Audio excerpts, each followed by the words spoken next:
Hi, I'm Dave Gardy for Cybersecurity TV from our studios here near Washington, D.C. for this fourth in a series of Squirrel Compliancy Solutions TV programs. Joining me here in the studio is Mr. Jason Baumgardner, who's the Director of IT and Cybersecurity for Squirrel Compliancy Solutions. We're going to discuss how Squirrel, when he was a customer, the Defender platform was used for the CORA assessment and inspection process. Back then it was CCRI. So thanks for joining us, Jason. Thank you, Dave. Before we begin, give us an overview of your background.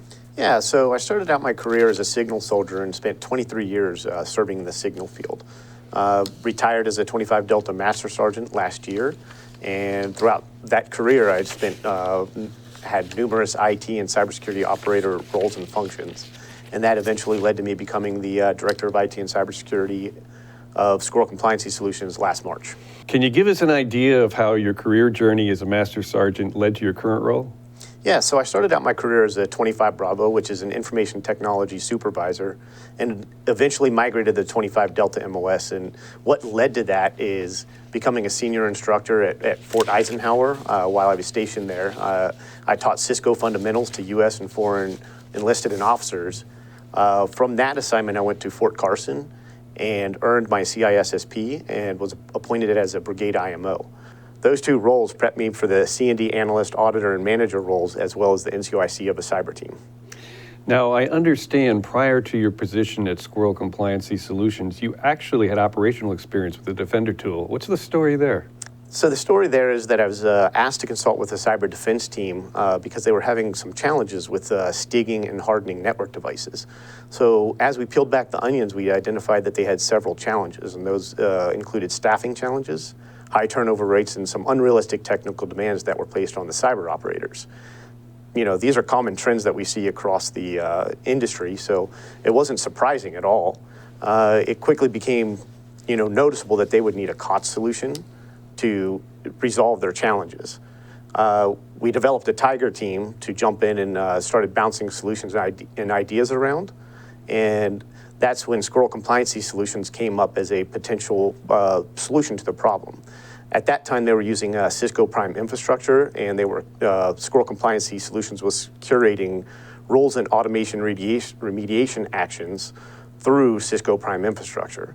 We liked what we saw during the demo of CPI through Squirrel Compliancy Solutions, and the Tiger team eventually became a permanent team, and we replaced Cisco Prime infrastructure with Defender as CPI reached its end of life. Now, you mentioned limited staffing and high turnover rate were factors in your adoption of Squirrel Defender platform. Can you go into some detail on that? Yes, the first thing we noticed as the Tiger team is that we could drastically reduce the tech debt by deploying the COTS solution. In regards to the high turnover rates, you have differing skill sets between cyber operators, and that's crucial. That was also crucial to the determination and standardizing an automation tool in the environment.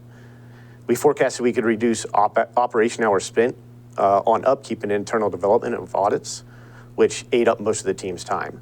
We believe we could reduce dedicated team from 5 members down to 1 team member, focus on maintaining the audits, and the other 4 staff could focus on mitigation efforts. Wow, you were actually able to reduce the staff from 5 to 1, freeing up 4 people?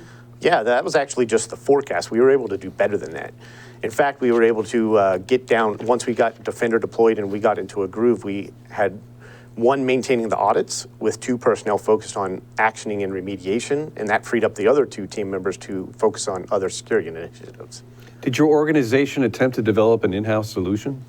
We did. As the Tiger team, we did, and we also identified several artifacts from prior service members that were in the unit that rotated out.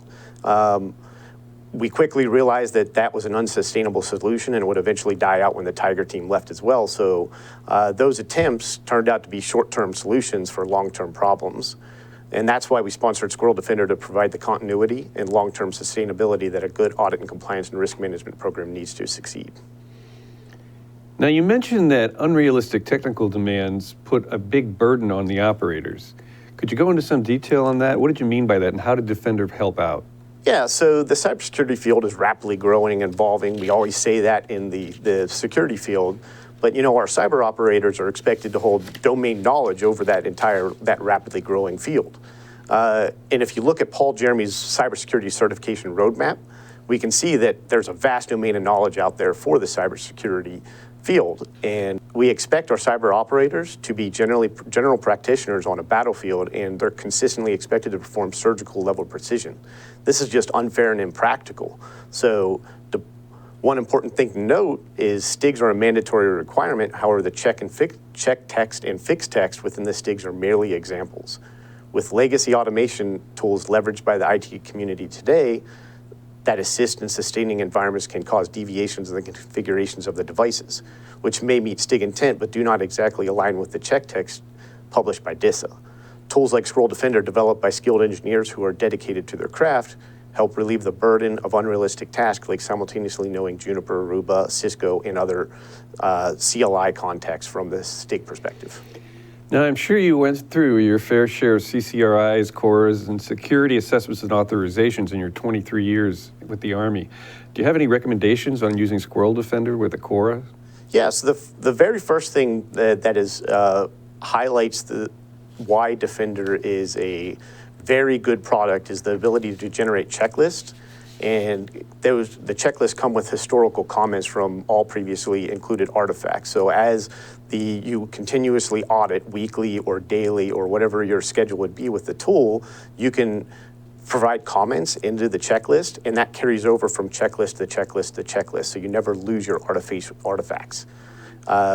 In terms of the external assessors that came into our organization for assessments, we typically had the same assessors showing up, and prior to deployment of Defender, we would typically get through auditing roughly 5 to 8 devices per week, and that's with 3 auditors, external auditors, and 3 technicians sitting with those auditors for a 40-hour week. So essentially 120 hours of our time was dedicated to an assessment, quarterly. The first DISA visit post-adoption of Defender, the team was very curious about the tool and asked us to allow them to see the logic structure for the curated roles, and they quickly realized that they aligned with how they were auditing our devices as well. So that led them to coming in consecutively and starting to ask us to run audits, and then they would review the findings and fill out the checklist. And what that helped with is, instead of leaving with a sampling set of devices and a small sample set of what the actual security posture of the infrastructure looked like, we were able to quickly identify within an hour that the entire security posture for over 1,500 devices. We really appreciate the time you took to come in today and talk about your prior experience as a customer doing CCRIs and CORAs and using Squirrel Defender platform as a tool. If people want to find out more about the Squirrel Defender platform, where should they go on the web? They can go to www.squirrelcompliancysolutions.com. That's www.squirrelcompliancysolutions.com. We've been speaking with Jason Baumgardner, who is the Director of IT and Cybersecurity. Jason, thanks for joining us. Thank you. I'm Dave Gardy for Cybersecurity TV for the 4th in a series of Squirrel Compliancy Solutions TV programs. Thanks for watching.